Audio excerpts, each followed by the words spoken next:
વાઘોડિયાના ગુતાલ ગામે સળગાવી દેવાયેલી મહિલાની લાશનો સનસનાટીભર્યો હત્યાકાંડ. વાઘોડિયા પોલીસે ભેદ ઉકેલી નાખ્યો છે. ગઈકાલે સાંજે ગુતાલ ગામે ખેતરની ઓરડી બહાર ખાટલામાં માથામાં બોથડ પદાર્થ મારી મહિલાની નિર્મમ હત્યા કરવામાં આવી હતી.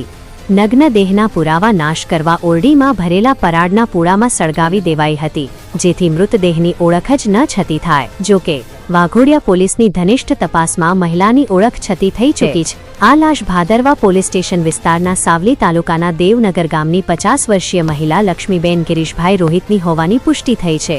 તારીખ 25 ઓગસ્ટે સવારે 7:30 વાગે નોકરી શોધવા નીકળ્યા બાદ તેઓ ગુમ થયા હતા. 2 સંતાનોની માતા ગુમ થતા ભાદરવા પોલીસ મથકમાં 26 ઓગસ્ટે ગુમશુદગીની જાણ કરાઈ હતી. 26 ઓગસ્ટના બપોરે 2:30 વાગ્યા બાદ તેમનું મોબાઈલ લોકેશન પણ બંધ થઈ ગયું હતું.